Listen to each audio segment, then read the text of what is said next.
The great hall was built from crystal that had taken 1,000 years to grow. Light from distant stars passed through its walls and painted rainbows on the floor. 12 species had built this place together, long before humans learned to make fire. They called themselves the Galactic Council, and they believed they owned the stars. Ambassador Minji Yoon stood alone in the center of the hall. She was small. Her black hair was tied back in a simple knot. Her hands were folded in front of her, and her eyes were fixed on the floor. Around her, the 12 elder species looked down from their raised platforms like giants watching an insect. The Veth spoke first. They always spoke first. They stood 3 meters tall, with hard shells covering their bodies and eyes that never blinked. Their voice echoed through the chamber like stones falling into a deep well. Humanity has been given many chances, the Vethi Lord said. You expand too fast. You breed too many. You take worlds that do not belong to you. The Council has been patient. The Council has been kind. But patience has limits. Mingi did not look up. She had learned long ago that looking the Veth in the eyes was considered a challenge. Challenges were punished. We offer you terms, the Veth continued. You will surrender 60% of your colonies. You will destroy your military ships. You will accept permanent observer status in this council. You will never again leave the systems we give you without permission. The other species nodded. Some of them looked bored. This was not the first time they had broken a young species. It would not be the last. If you refuse, the Veth said, we will remove humanity from the galaxy. Every world. Every station. Every ship. Your species will become a memory. A warning to others. Mingi raised her head slowly. Her face showed nothing. No fear, no anger. Just empty calm. May I have 1 hour? She asked. Her voice was soft. I must speak with my government. The Veth made a sound that might have been laughter. 1 hour? Use it well, little ambassador. Pray to whatever gods your species believes in. When you return, you will kneel. Minji bowed and walked out of the chamber. Her steps were slow. Her shoulders were bent. She looked like a woman who had already given up. The council members turned to each other and began discussing how they would divide human space. The Veth wanted the mining colonies. The silver-skinned Noth wanted the agricultural worlds. They argued like merchants splitting a prize. None of them noticed that. Minji's hands had stopped shaking the moment she left the chamber. Far away, on Earth's moon, a woman sat in a dark room filled with screens. Her name was Una Park, and she was 73 years old. Her hair was white. Her face was covered in lines that told stories of decades spent waiting. She was called Admiral, though no official record showed her rank. She commanded a fleet that did not exist on any government document. She led soldiers who had trained in secret bases hidden in asteroids and frozen moons. For 40 years, she had prepared for this moment. The message from Minji arrived on a channel that only 6 people in the galaxy knew existed. Yuna read it once, then read it again. Her officers stood around her, watching her face. They expected fear. They expected urgent orders and emergency plans. Instead, Una Park smiled. It was not a happy smile. It was the smile of a hunter who had waited in the cold for days and finally heard footsteps approaching. It was patient and terrible and absolutely certain. She opened a communication channel. This channel had been built 40 years ago and had never been used. It connected to hidden bases across human space.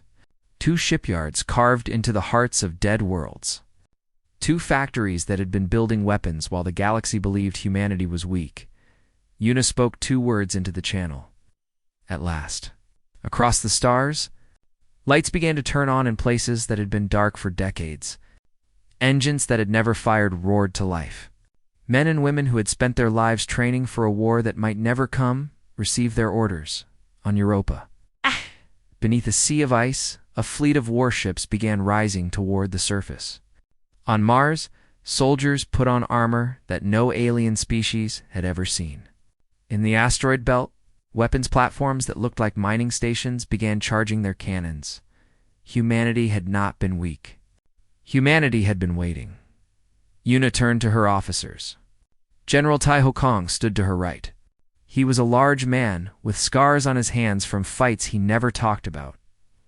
Dr. Hannah Cho stood to her left. She was the one who had unlocked the secrets of alien technology by studying it for 30 years. Begin Phase 1, Yuna said. Wake up the fleet. Move our people to safety. And tell Captain Beak to prepare the Eternal Soul for launch. What about the colonies they will attack first? Tai Ho asked.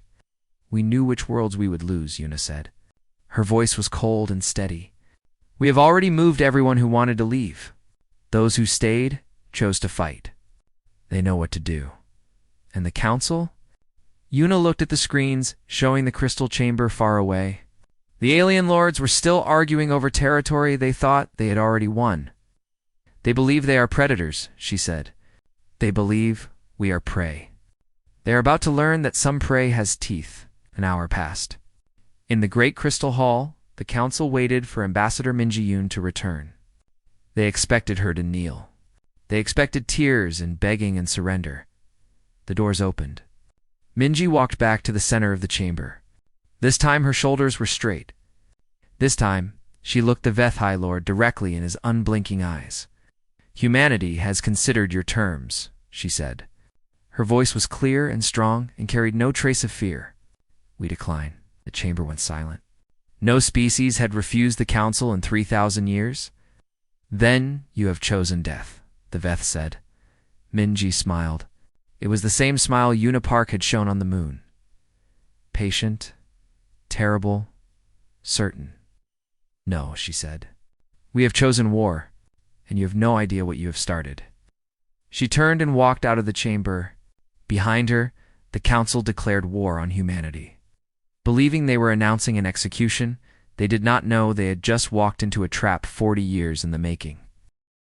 The council's war fleet was the largest force the galaxy had ever seen. 3,000 warships, each one bigger than a human city, moved through space like a wall of death. The Veth commanded them. They had conquered 40 species before humans learned to build rockets. They believed this war would be over in 6 months. Human records showed only 400 military ships.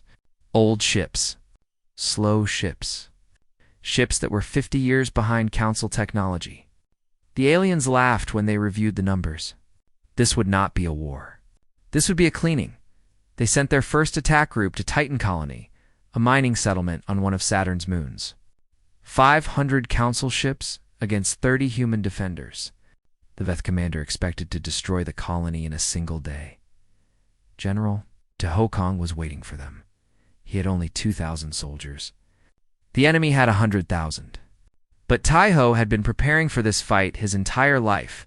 He knew every tunnel in the colony. He knew every weakness in alien armor. And he knew something the Veth did not understand. Humans did not fight fair. When the alien ground forces landed, they found the colony empty. The humans had vanished. The Veth commander ordered his troops to search the mining tunnels. They marched into the darkness, confident in their numbers. Tai Ho collapsed the tunnels on top of them. Thousands of aliens were buried under frozen rock. Those who survived found themselves trapped in a maze with no lights and no communications. Tai Ho's soldiers moved through the darkness like ghosts. They struck fast, killed without sound, and disappeared before anyone could fight back. The Veth commander called for air support. Tai Ho had already destroyed their landing ships. He had hidden explosives in the ground weeks before the invasion. Every step the aliens took, he had predicted. Every move they made, he had planned for. 3 days later, the Veth declared victory and moved on. They left a small force to guard the ruins. They did not know that Tai Ho and his soldiers were still alive, hiding in lakes of liquid methane beneath the surface. 1 week later, every supply ship heading to the Veth front lines disappeared. Communication stations went silent. Officers started vanishing from their beds. The enemy that should have been dead was very much alive. While Tai Ho fought his shadow war, Dr. Hannah Cho activated the project she had worked on for 30 years. She called it Project Awakening. The galaxy believed humans had weak technology. They believed this because humans wanted them to believe it. Every ship humanity showed the Council was old on purpose. Every weapon was slow on purpose. For 300 years, humanity had pretended to be behind. While secretly studying everything the aliens had, Hannah had mapped every weakness in Council technology. She knew the frequency of every shield. She knew the blind spots in every sensor. She knew how to make alien weapons fail with a single signal. Now, she was ready to use that knowledge. The first real battle happened at a place humans called the Kepler Gap. It was a trade route that connected Council space to human territory. The aliens sent 500 warships to secure it. They expected to find outdated human defenders. They found Captain Jehobeak and the Eternal Soul. The Eternal Soul was unlike any ship the galaxy had seen.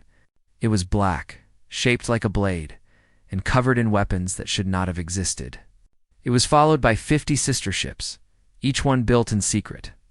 Each one carrying technology the Council did not know humans had. Jehobeak was young. He was only 32 years old, but he had been training for this moment since he was 15. He had run thousands of simulations. He had memorized every Council battle formation. He knew how the aliens thought, and he knew they were overconfident. He did not waste time with speeches. He simply attacked. The Council ships raised their shields. Hannah's signal made those shields flicker and fail. The Council ships fired their weapons. Human armor, designed to absorb exactly those energy types, held strong. The Council ships tried to communicate. Human jamming cut them off from each other. In 11 minutes, 487 Council ships were destroyed. The Eternal Soul lost 3 escort frigates. Jeho pulled his fleet back before reinforcements could arrive. The survivors sent a message to the Council. They were shaking. They could not explain what had happened. The humans had moved too fast, hit too hard, and seemed to know every move before it was made. The Veth High Command demanded answers. How did humans build these ships? Where did they hide them? How did they know so much about Council technology? Admiral Unipark broadcast her answer on every communication channel in the galaxy. Every species heard her voice. Every world saw her face. "You spent 300 years treating us as insects," she said. Her voice was calm and cold. "You burned our colonies. You killed our children. You expected us to kneel and thank you for letting us live." She smiled that terrible, patient smile. "Insects watch," she said. "Insects wait. Insects build nests in places you never look. And when you finally notice them, it is already too late." The broadcast showed images of human fleets rising from hidden bases. Ships emerging from asteroids, weapons platforms activating across human space. An entire military that had been invisible was now revealing itself. "You wanted a war," Una said. "Now you have one. And you will learn what happens when you push a species into a corner and forget to watch what it does in the dark." The transmission ended. Across the galaxy, the slave species that served the Council watched in silence. They had been told humans were weak. They had been told humans would fall quickly. Now they saw something different. They saw hope. The Council held an emergency meeting. For the first time in 1,000 years, the elder species were afraid. They did not know how many ships humans really had. They did not know how deep the deception went. They only knew that the insects had teeth, and those teeth were very, very sharp. 40 years before the war, a young officer named Una Park stood in ashes that had once been a city. New. Busan had been a colony of 60,000 people, farmers, teachers, children, families who had left Earth to build a new life among the stars. They had settled on a green world with clean water and gentle winds. They had built homes and schools and hospitals. They had believed they were safe. The Veth burned them all in 15 minutes. The colony had been too close to a system, the Veth claimed. They had never used that system. They had never even visited it. But the law said it was theirs, and humans had broken that law by existing nearby. The Council called it corrective action, a punishment to remind humanity of its place. They expected an apology. They expected fear and obedience. Lieutenant Una Park walked through the ruins of New Busan. and felt something change inside her. She found a child's toy in the ashes. A small bear, half burned. She picked it up and held it in her hands. Her fingers did not shake. Her eyes did not cry. She made a promise, not a loud promise. Not an angry shout or a dramatic oath, just a quiet decision made alone in the ashes, that she would make the galaxy pay for what it had done. Not today. Not tomorrow. But someday, she was 29 years old. She had time. Una rose through the military ranks slowly and quietly. She did not seek glory or fame. She took jobs no one else wanted. She worked in logistics. She managed supply lines. She handled paperwork that made other officers fall asleep. But she was always watching, always learning, always finding people who felt the same cold anger she felt. General Tai Ho Kong joined her cause after his older brother was executed. His brother had been a doctor who smuggled medicine to a quarantined human colony. The council had blocked all aid to that world, as another correction. 1,000 people died of a disease that could have been cured with simple medicine. Tai Ho's brother saved 300 lives before he was caught. The Veth made his death slow, as a lesson. Tai Ho came to Una the night he received the news. He did not cry. He did not shout. He simply asked her one question. What can I do? She told him to wait, to train, to learn how to fight an enemy that outnumbered them 1,000 to 1. He listened. Dr. Hannah Cho was only 19 when Una found her. She was a genius who had discovered how to read alien shield frequencies from fragments of a crashed Veth scout ship. The official military told her the research was impossible. They told her to stop wasting time. Una gave her a hidden laboratory on a moon no one visited. She gave her funding that came from accounts no government knew existed.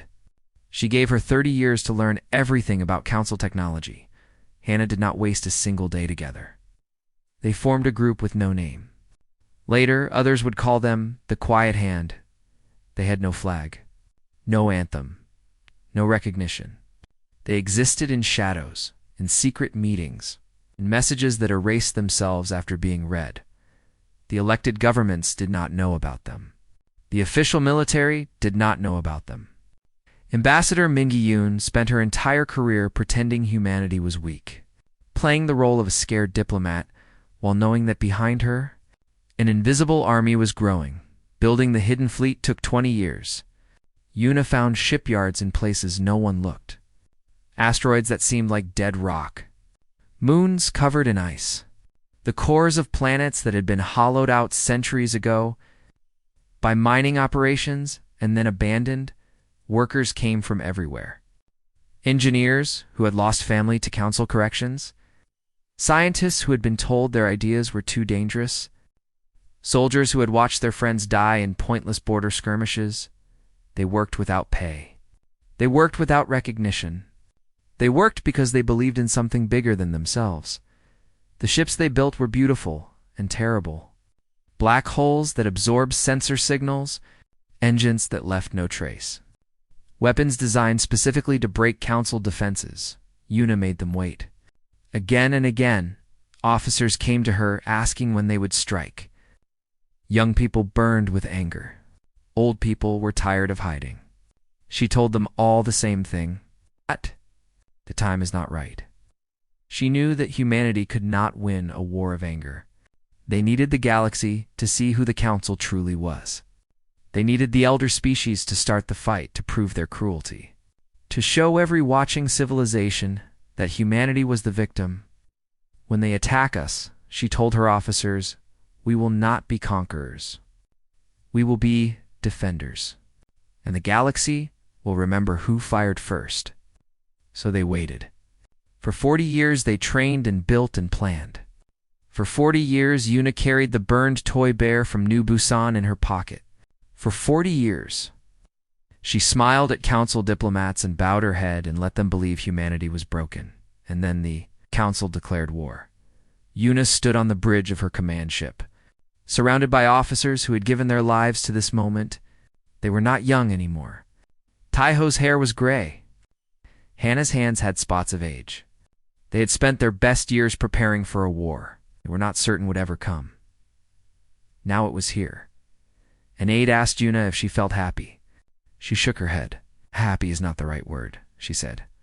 I feel ready. I have felt ready for 40 years. The only question was whether I would live long enough to see this day. She looked at the screens showing council ships moving toward human space. 3,000 vessels, coming to destroy her people. They believed they were hunters. They did not know they were walking into a trap built with 4 decades of patience.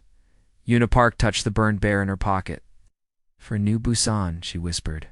For everyone they took from us. Now we take it back. The war had begun. And humanity's anger, held silent for 40 years, was finally ready to speak. 8 months into the war, the council began to understand fear. Their confidence had shattered like glass hitting stone. The campaign that was supposed to last 6 months had become a nightmare that showed no sign of ending. Every week brought new defeats. Every day brought new reports of ships lost and colonies fallen. The humans did not fight like any species the galaxy had known. Council wars were formal. 2 fleets would meet in open space. They would face each other with honor. The stronger side would win, and the weaker side would surrender. Wars had rules. Wars had traditions. The elder species had fought this way for 10,000 years. Humans did not care about rules. They attacked supply lines instead of fleets. They poisoned water reserves instead of fighting armies. They hacked communication networks and turned council ships against each other. They struck at night from angles no one expected and vanished before anyone could respond. General Taiho Kong had written a new book of war, and the council was learning its lessons in blood. His soldiers appeared on worlds the council thought were safe. They trained local populations to resist. They left weapons in hidden places and instructions on how to use them. By the time council forces arrived to stop a rebellion, the rebels had already disappeared into mountains or forests or underground tunnels. The Veth tried to respond with overwhelming force. They sent 100 ships to burn a single rebel world. The rebels were already gone. The Veth burned empty cities while human soldiers attacked 3 other worlds at the same time. They are everywhere, a Veth commander reported. And they are nowhere. We cannot find them. We cannot catch them. We can only watch our territory shrink. The worst blow came when the slave species began to rise. For thousands of years, the council had used other races as servants. The small, gray-skinned people of Mara Prime worked in their mines. The 4-armed giants of Kessin built their ships. Dozens of species had been conquered so long ago that they had forgotten what freedom felt like. Humanity had not forgotten them. For decades, human agents had moved quietly through council space. They smuggled weapons to slaves. They taught them to fight.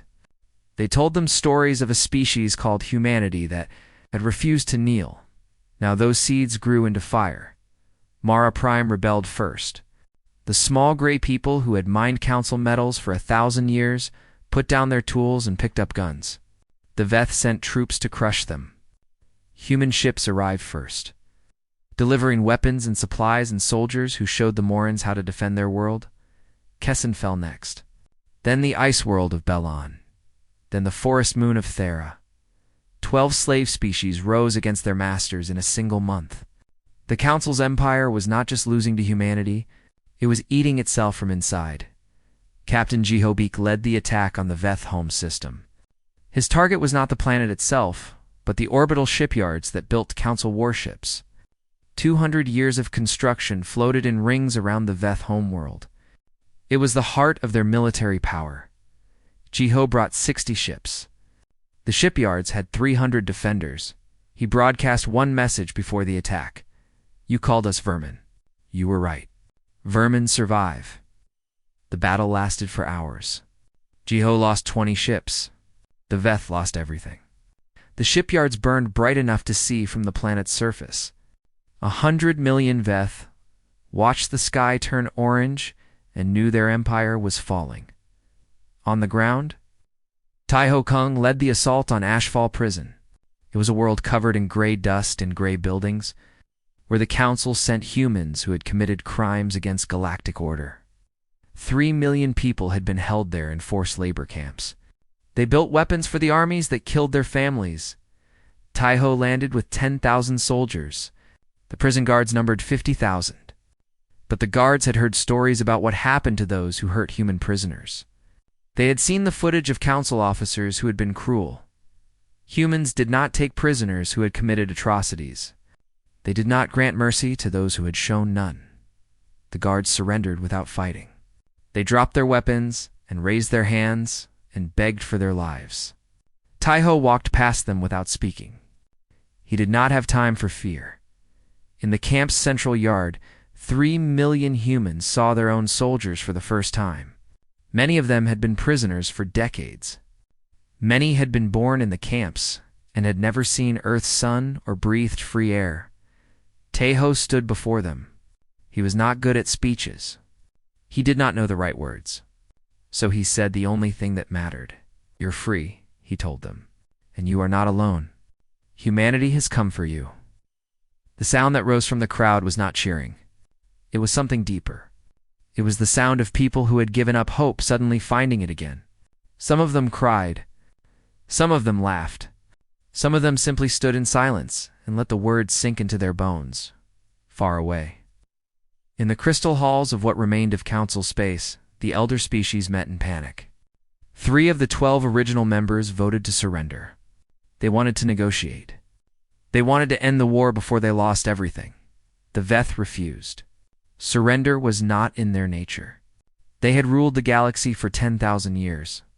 They would not bow to insects. They executed the 3 species who had voted for peace.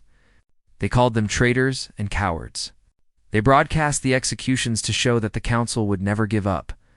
Admiral Una Park watched the broadcast on her command ship. An aide asked if she felt satisfied with how the war was going. She shook her head. "Satisfaction is for people who stop," she said. "We do not stop." "Not until they understand." "Understand what, Admiral?" Una looked at the screen showing the dead council members. She thought about New Busan. She thought about Ashfall. She thought about every human who had been burned or enslaved or killed because the galaxy thought they were weak. "They need to understand that they should have left us alone," she said. "And they need to understand what happens when you do not." She gave the order to prepare the final attack. The war was not over, but its ending was now certain. The final battle happened above Paxes, the world where the war had begun. The council had gathered every ship they had left. Over 2,000 warships formed a wall around the planet. They were the last hope of an empire that had ruled the stars for 10,000 years. Behind them, in the crystal chambers that had witnessed the start of this war, the surviving council members waited. They still believed they could win. Admiral Una Park arrived with 400 ships. Her fleet was outnumbered 5-1. The council commanders saw the numbers and felt relief for the first time in months. The old human woman had finally made a mistake. She had been too confident. She had brought too few. "Destroy them," the Veth High Lord commanded. "End this war today." 2,000 council ships moved forward. Their weapons powered up, their shields activated. They were ready to crush the human fleet and prove that the galaxy still belonged to the elder species. Then the sky filled with light from fold space. More the hidden places between stars, more ships emerged. Hundreds of them, then hundreds more. They were not warships. They were colony ships and mining vessels and cargo haulers. They were passenger transports and science vessels and construction platforms. Each one had been modified with armor and weapons. Each one was crewed by volunteers. Humanity had not sent just its military to this battle. It had sent its people. 1,200 civilian ships joined Una's fleet. Farmers who had learned to fire cannons, teachers who had trained to fly fighters, grandparents and teenagers and everyone in between. They had come from every corner of human space because they wanted to see this war end. With their own eyes, the council commanders stared at their screens in disbelief. The numbers had changed. The humans now had 1,600 ships. The advantage was gone. "All ships attack," Una ordered. Her voice was calm and steady, same voice she had used for 40 years of waiting. The 2 fleets crashed together, like waves hitting rock. The battle was brutal. Council ships had better armor and stronger shields. Human ships had better tactics and no fear of death. Explosions lit up the darkness around Paxes. Ships on both sides broke apart and scattered. Their pieces across the void, Captain Jehobeak led the charge into the center of the Council formation. The Eternal Soul cut through enemy lines like a knife. He had lost count of how many battles he had fought. He had stopped caring whether he survived. All that mattered was victory. His ship took a direct hit that killed half his crew. He kept fighting. General Tai Ho Kong commanded the assault teams that boarded Council vessels. His soldiers fought hand-to-hand in corridors that filled with smoke and blood. The Veth were larger and stronger. Humans were more determined. Dr. Hannah Cho sat in the Eternal Soul's command center, sending signals that disabled Council ships one by one. 30 years of study had given her the keys to every lock in their technology. She used those keys now, opening doors that the enemy could not close. The battle lasted 6 hours. It was the longest and bloodiest engagement in human history. When it ended, the Council fleet was gone. 2,000 ships had been reduced to debris. Human losses were terrible. 300 ships destroyed. 50,000 people dead. But they had one, Admiral. Unipark looked at the wreckage floating around. Paxson felt the weight of 4 decades lift from her shoulders. The war was over. Humanity had survived. Ambassador Min Ji-yoon landed on Paxes alone. She walked into the crystal chamber where this had all begun. The beautiful walls were cracked and burned now. The light that had once painted rainbows on the floor was gone. The surviving council members knelt before her. 5 of the 12 elder species remained. The others had been destroyed or had fled. Those who stayed had no more pride left. They had no more threats or demands or ultimatums. "We surrender," the Veth High Lord said. His voice cracked. He could not meet her eyes. "Unconditionally, we surrender." Minji did not respond. She stepped aside and let someone else enter the chamber. Admiral Unipark walked through the broken doors. She was 73 years old. Her white hair was tangled. Her uniform was stained with sweat and ash. She looked like an old woman who had not slept in days. But her eyes were alive with fire. She looked at the beings who had ordered the death of 60,000 people on New Busan. She looked at the species who had caged humans and burned. Humans and expected humans to say thank you. "Do not accept your surrender," she said. Her voice echoed through the chamber. "Surrender means you had a choice. You never had a choice. You lost this war the moment you started it." The Veth High Lord looked up with confusion. "Then what do you want?" Yuna told them the council would be dissolved. Forever. The 12 elder species would release. Every slave race, immediately. They would pay reparations for 300 years of oppression. They would give humanity full access to their technology, their trade routes, and their historical records, and they would remember every year. On the anniversary of New Bisan's destruction, every former council world would hold a moment of silence. They would teach their children what had happened. They would never be allowed to forget the price of their cruelty. The Veth High Lord listened to the terms. His shell cracked with stress. He asked one final question. "Why?" said. "Why did you hide your strength for so long? Why did you let us hurt you when you could have fought?" Yuna looked at him for a long time. She thought about the burned toy bear in her pocket. She thought about the years of waiting and planning and holding back anger that wanted to explode. "Because we wanted you to start it," she said. "We wanted the galaxy to see who you truly were. And we wanted you to know, at the end, that you did this to yourselves." She turned and walked toward the door. The Veth called after her. "What will you do now? Now that you have one? Now that you rule the galaxy?" Yuna stopped. She did not look back. "We will watch," she said. "We will wait. And if you ever forget what happened here, we will remind you." She walked out of the chamber and did not return. 1 year later, Unipark sat in a quiet room on Luna Station. The war was over. The galaxy was rebuilding. Humanity had taken its place among the stars, not as conquerors, but as guardians. Her officers had tried to give her awards and titles. She had refused them all. She did not want glory. She had never wanted glory. She had only wanted to keep her promise to the people of New Busan. On her desk sat the burned toy, this bear she had carried for 40 years. Next to it was a single file. The file contained a list. Every crime the Council had committed against humanity, every colony they had burned, every person they had killed, every wrong that had been done. She called the file in case they forget. Outside her window, Earth hung blue and green and alive. Ships moved through the stars in peace. Children were being born who would never know what it felt like to be called vermin. Yuna. Park looked at the planet where her species had begun. She thought about all the years she had spent waiting for this moment. She thought about the friends she had lost and the battles she had won.